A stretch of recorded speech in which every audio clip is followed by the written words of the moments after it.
بيقول لي إذا علمت أن هرم له عدد أوجه ميل وعدد رؤوسه نون فإن عدد أحرفه. أنا حافظ دايما إن عدد أهو الأوجه دايما حافظها كده، عدد الأوجه زائد عدد الرؤوس دايما حافظها كده اهوت يا أستاذ، بيساوي عدد الأحرف. عدد الأحرف زائد كام يا أستاذ؟ عدد الأحرف زائد يا بنتي 2. ده اللي عندي على طول. هو قال لي الأوجه مين أهو، زائد الرؤوس نو أهو، بتساوي. هو بقى عاوز عدد الأحرف، عاوز عدد الأحرف بتساوي إيه؟ طبعا المفروض الأحرف زائد 2. هودي الاثنين الناحية التانية بعكس الإيه؟ الإشارة. يبقى أنا هختار دي، يبقى أنا هختار. السؤال اللي بعده، مخروط دائري قائم ارتفاعه 12، خلي بالك كويس، وطول الراسم بتاعه 15، يبقى عين بتساوي 12، والراسم اللي هو لام بيساوي 15. بيقول لي يكون حجمه.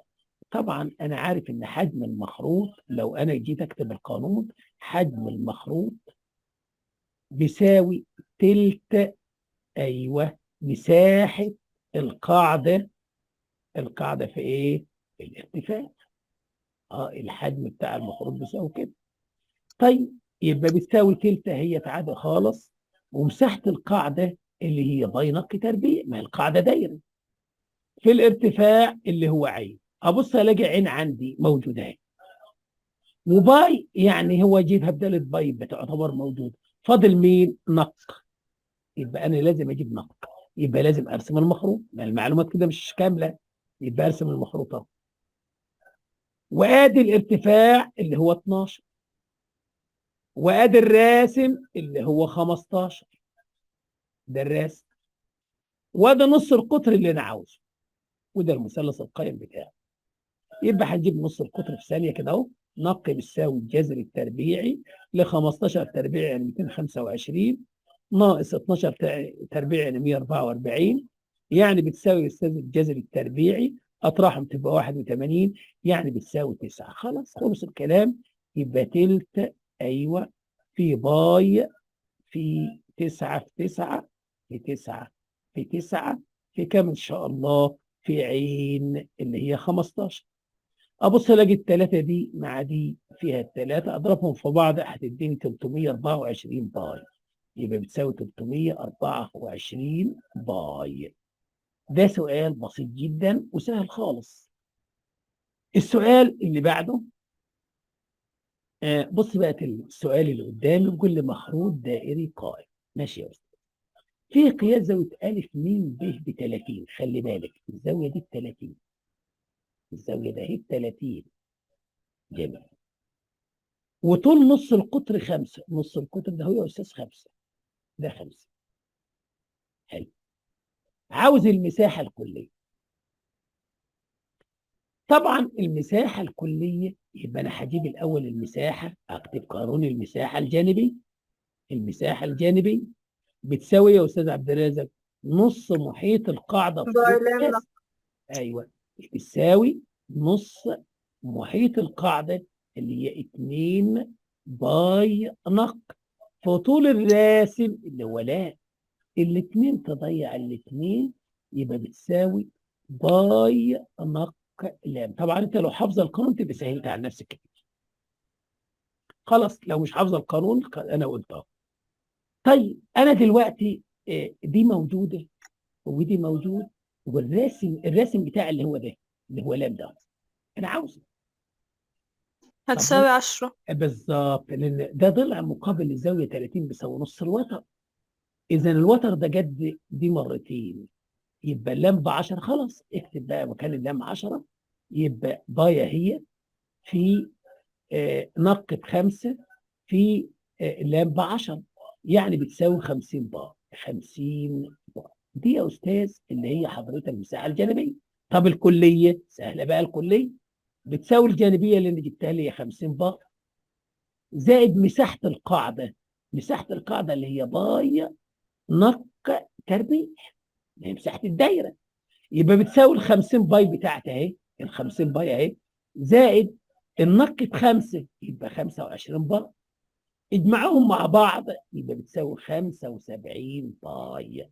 يبقى انا هختار 75 باي. طيب السؤال اللي بعده، اذا كان حجم نص كرة، حجم نص كرة طول نص قطرها نق، خلي بالك، لو عندي حجم نص كرة طول نص قطرها نق بيساوي حجم مخروط طول نص قطر قاعدته برضك نق والتفاعلية. انا عاوز العلاقة على فكرة بين الاثنين. طيب هل انت فاكرة حجم الكرة اللي احنا خدناها قبل كده يا جمانة؟ طيب هفكر. حجم الكرة خدتها في ثانية اعدادي، حجم الكرة يا جمانة بيساوي 4/3 باي نق تربيع. ده حجم الكرة. حجم الكرة يا جمانة بيساوي 4/3 باي نق تربيع. ده خدتيه في تانية اعداد القانون ده اهو. طبعا انت عارفه ان حجم المخروط، حجم اهو، حجم المخروط يا بنتي انت حافظاه، اللي هو تلت مساحه يساوي القاعده، تلت يعني تلت ارتفاع مساحه القاعده باي نق تربيع، باي لان نق نق هي نق تربيع في مين يا بنتي؟ في عين. الارتفاع. في عين خلي بالك. نقرا المساله تاني بقى. يبقى انا عرفت حجم الكره وحجم المخروط، انا حافظهم. بقول لي اذا كان حجم نص الكره، يبقى انا هاخد نص الكلام ده اهو، يبقى انا جيت جنب كده واقول نص بقى، يبقى نص اهو، نص حجم الكره، يبقى اضربه في حجم الكره، يبقى في 4/3 باي نق تربيع. ماشي يا استاذ. بيساوي مين بقى؟ بيساوي حجم مخروط، حجم كله، حجم ده كله بقى بيساوي تلت او تلت باي نق تربيع، ايوه، في نق تربيع دي في عين اهو، في عين. يبقى باي نق تربيع في ايه؟ في عين. خلي بالك ان دي نق تكعيب، دي نق تكعيب. حجم الكره يساوي 4/3 باي نق تكعيب. تعالي بقى بص لي كده كويس، بص لي كويس. الباي ده اهي، الثلاثه دي في المقام تروح مع الثلاثه دي في المقام، بص الثلاثه اهي في المقام راحت مع الثلاثه في المقام، دي في المقام وده في المقام. لو ضربت الثلاثه يبقى دي راحت من واحد، على الاثنين فيها الواحد، على الاثنين فيها الاثنين. جميل قوي.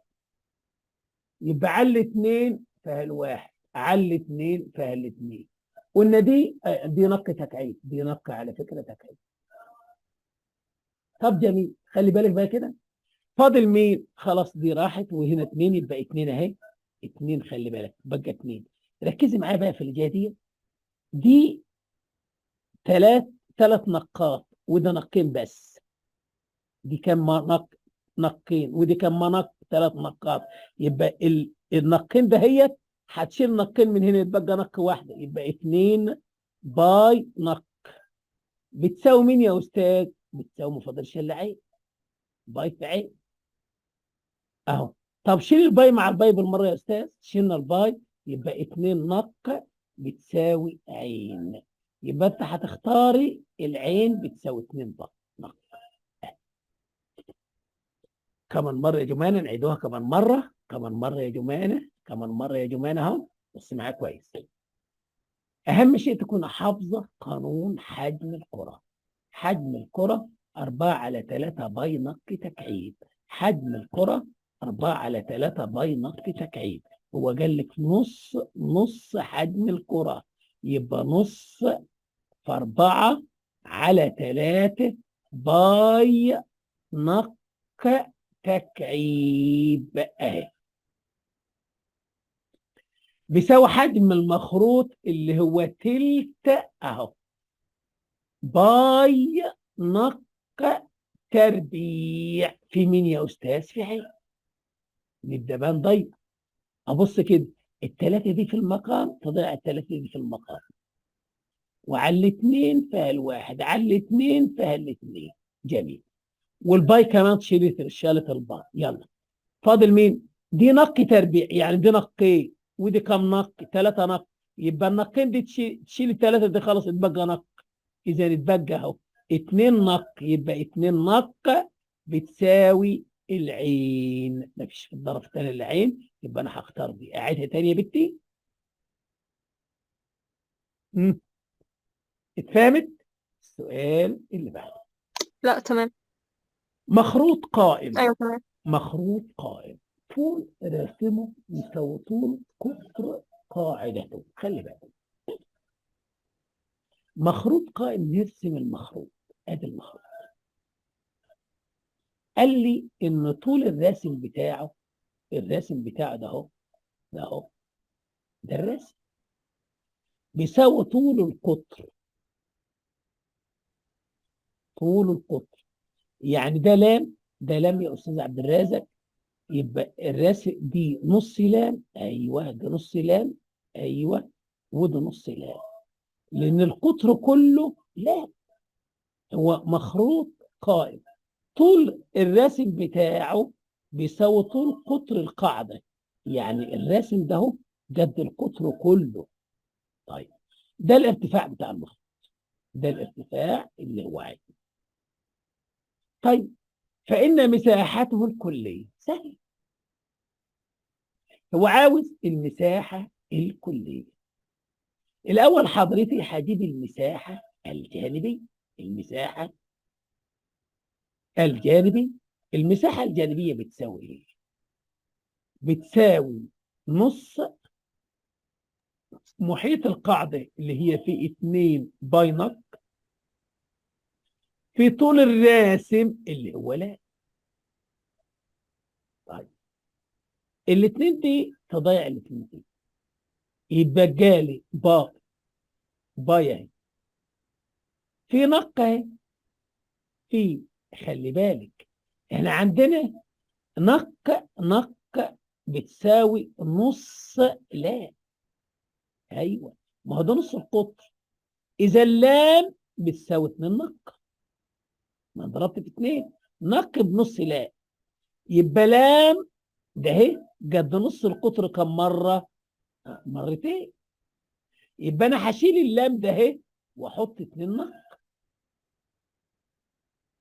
يبقى نق في نق بنق تربيع، يبقى دي 2 باي نق تربيع. حلو قوي كده، جبت المساحه الجانبيه. الكليه بقى، الكليه بتساوي الجانبيه اللي انا جبتها اللي هي 2 باي نق تربيع زائد القاعده. مساحه القاعده ما هي دايره اللي هي باي نق تربيع. اجمعيهم حضرتك مع بعض اهو 2 1 يبقى 3 باي نق تربيع. يبقى انا هختار ده اهي.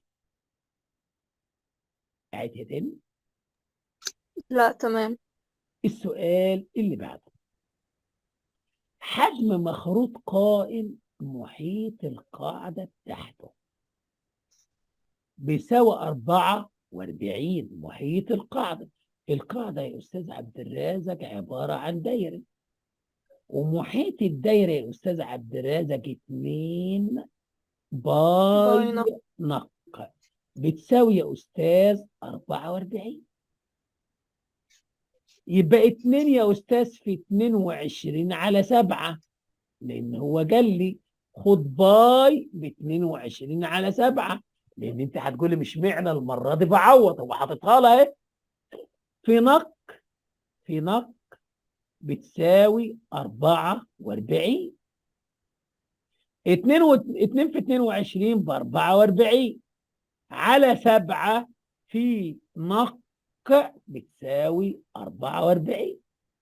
يبقى نق بتاعتي بتساوي 44 في مقلوب دي، مقلوب ده اهي، مقلوب ده اهي، يبقى في 7 على 44. ال 44 تطير ال 44، يبقى نق بتاعتي بتساوي 7. دي نص قطر قاعدة المخروط. طيب وارتفاعه وعين هو مديها لي ب 15. طب هو عاوز ايه بقى؟ قال لي عاوز حجم المخروط. حجم المخروط. طب ما هو حجم المخروط بيساوي، اكتب القانون بتاعه كده، يمكن ما احتاجش ارسم المخروط خالص. حجم المخروط بيساوي يا استاذ؟ تساوي تلت باي بيساوي نق تربيع تلت. في عين. ايوه، تلت مساحه القاعده، يعني تلت في باي نق تربيع اهو في عين. الله، باي موجوده ونق موجوده وعين موجوده، يبقى الرسمه ملهاش لازمه. يبقى تلت اهو في باي 22 على 7 في نق تربيع، يعني 7 في 7 في عين الراجل مديها لي ب 15. السبعه دي تطير السبعه دي، والثلاثه دي تطير ثلاثه من هنا يبقى 5. يبقى هضرب 22 في 7 في 5. 22 في 7 في 5 هلاقيها ب 770. يبقى ده حجم المخروط. ساعتها تانية بكتير. لا تمام. السؤال اللي بعده، المساحة الجانبية للمخروط القائم الذي طول نص قطر قاعدة نص وطول راسمه لام. خلي بالك هو كل الكلام بيتكلم على القوانين تكون حافظها كويس. طبعا انت عارفه المساحه الجانبيه، لو انت مش حافظه القانون اكتب المساحه الجانبيه اي شكل بتساوي الجانبيه بتساوي نص محيط القاعده في الارتفاع. يبقى نص قاعده في الاسف في طول الراسم. قاعده المخروط يا استاذ داير، يبقى 2 باينه في طول الراسم يا استاذ اللي هو لا. دي قاعده المخروط، دي المساحه الجانبيه. 2 تضيع الاثنين، يبقى المساحه الجانبيه بتساوي باي نق لام، وده عندنا موجود. يبقى لو انا حافظ القانون هختار على طول، مش حافظ يبقى افتكر واعوض. طب الباشا هنا بيقول لي انا عاوز طول الراسم، انا عاوز الراسم ده طول الراسم نظرت في صغر. سهله خالص دي، يعني دي سهله خالص. دي طبعا قايمه هي، ودي 3 ودي 4 بفيثاغورس. يبقى اهو، يبقى طول الرسم بيساوي الجذر التربيعي ل 9 زائد 16، يعني بيساوي الجذر التربيعي ل 25، يعني بتساوي 5. السؤال اللي بعده، حل محيط الدايره. كده بدأنا في الدايره عشان ننهي الهندسه الفراغيه. محيط الدائره التي معادلتها، طبعا لو انا بصيت للمعادله دي هلاقيها في الصوره العامه. دي في الصوره العامه. وكمان يا استاذ عبد الرازق عشان اعرفك ان دي مركز الدايره دي صفر وصفر. مركز الدايره ده هي يا استاذ عبد الرازق صفر وصفر. يبقى المعادله دي اسف في الصوره الاحداثيه ومركزها صفر وصفر. لان الصوره الاحداثيه للدايره عباره عن المعادله في الصوره الاحداثيه اللي هي افكرك س ناقص الإحداثي أيوة السيني أيوة لمركز مين؟ الدايرة. ركزي في دي كويس. س ناقص الإحداث السيني لمركز الدايرة أس 2 زائد صاد ناقص الإحداثي الصادي اهو لمركز الدايره. ايوه، الاحداث الصادي لمركز الدائره، الكلام ده اهو اس 2 بتساوي نق اس 2. ده الصوره الاحداثيه لمعادله الدايره. بس هنا المركز صفر وصفر، لان لو قلت المركز صفر وصفر او صفر وصفر اهو س ناقص صفر اس 2 زائد صاد ناقص صفر اس 2 بيساوي يا استاذ عبد الرازق دي المفروض ناقص 2 اهي 8، اللي هي بتساوي 8. معنى ذلك ان دي س اس 2 زائد ص اس 2 بتساوي 8. إذا معنى الكلام إن نقي تربيع يا أستاذ عبد الرزاق بتساوي 8. يبقى نقي بس بتساوي جذر 8. يعني نقي بتساوي 2 جذر 2. خلي بالك هو مش عاوز نقي، هو عاوز محيط الدايرة. محيط الدايرة اللي احنا بدري بنقوله فيها بتساوي 2 باي نق. اهو محيط الدايرة بتساوي 2 باي نق، يعني بتساوي 2 في باي في نق اللي هي 2 جذر 2. يعني بتساوي 4 جذر 2 باي. 4 جذر 2 باي اللي هو الاختيار ده. اعيدها تاني يا جمانة. لا تمام. أنا طبعا رجحت بيها اللي هي المعادلة الإحداثية أو الصورة الإحداثية لمعادلة الدايرة، وقلت فيها كل حاجة إن هي س ناقص الإحداث السين أس 2 زائد ص ناقص الإحداث الصاد أس 2 بيساوي نق تربيع. يعني لو أنا دلوقتي قلت لك بمنتهى البساطة هو أوجدي أو معادلة أيوه الدائرة التي مركزها مثلا 3 وسالب 7 ونص وطول نصف، قطرها مثلا قلت لك 8. انا عاوز المعادله الدايره. هتقول لي يا استاذ اهو يا استاذ انت ما قلت س ناقص الاحداث السيني لمركز الدايره، ما هو ده مركز الدايره الاحداث تربيع. السيني وده الصاد، يبقى س ناقص 3 اس 2 اهو زائد يا استاذ صاد زائد صاد ناقص الإحداث الصادق. ناقص في ناقص يبقى زائد 67 7، يبقى زائد 7. موجب صفر. 7 أس 2 بتساوي يا أستاذ 64 اللي هي نق تربيع. يبقى لو اديتك المركز ونص القطر أعرف أجيب معادلة الدايرة اللي بتيجي في الامتحانات كتير. السؤال اللي بعده شكل سداسي منتظم. شكل سداسي منتظم، أركز كويس. شكل سداسي منتظم مال يا أستاذ؟ مركزه الهندسي هو نقطة الأصل. مركز الشكل السداسي الهندسي هو نقطة الإيه؟ الأصل. يبقى الشكل السداسي بتاعي مركزه الهندسي نقطة الإيه؟ الأصل. أبدأ أشوفه كده. الأول نرسم الشكل السداسي بالراحة. آدي الشكل السداسي آدي اللي هي المحاور بتاعتي أول.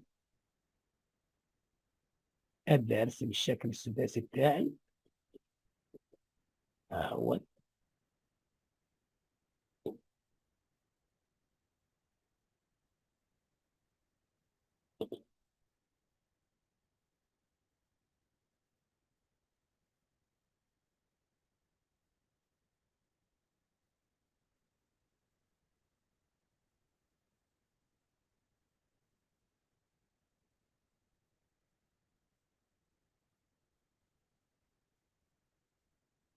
آدي الشكل السداسي بتاعي مركزه نقطة الأصل، يعني المركز ده هو 0 و0. أركز كويس. ومساحته مساحة السداسي ده هو 3 جذر 3. دي المساحة. دي المساحة. طب أنا عندي قانون اللي هي مساحة الشكل المنتظم خدته في أولى ثانوي. فاكراه يا جمانة ولا ما أنتش فاكراه؟ مساحة السداسي المنتظم اللي خدتيه يا جمانة في أولى ثانوي. فاكرة القانون ولا ما أنتش فاكراه؟ أقوله؟ القانون بيقول لي إيه؟ بص كده. مساحة القانون هكتبه لك أهوت، أنت أكيد ناسيها بس. مساحة أيوه أي مضلع منتظم. أي مضلع منتظم لازم يكون منتظم. بيساوي إيه؟ بيساوي ن على 4 في طبعا س أس 2 في زتا 180 اللي هي باي على ن. ايوه يبقى مساحة أي مضلع منتظم بيساوي نون على 4. إيه حكاية نون دي يا أستاذ؟ نون ده هي اللي هي يا أستاذ عدد الأضلاع. نون دي عدد الأضلاع. يبقى نون عدد الأضلاع، يعني لما أقول سداسي يبقى لي 6 إيه أضلاع. س ده هي يا أستاذ عبد الرازق، س ده هي يا أستاذ اللي هي طول الضلع. س طول الضلع. خلاص، هو ما فيش الا عدد الاضلاع وطول الضلع والباقي معروف. يبقى انا عرفت دلوقتي مساحه اي مضلع منتظم بيساوي عدد اضلاعه على 4. عدد اضلاعه على 4 في طول ضلعه اس 2 في زتا باي على نون. اكتبه لك بالعربي.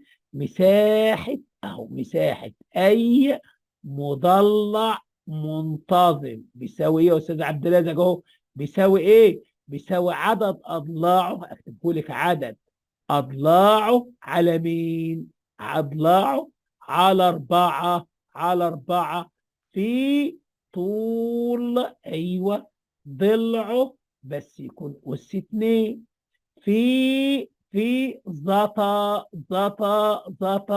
أيوه زتا باي على مين؟ على عدد الأضلاع. ده القانون لو أنت عاوز تكتبيه بالعربي.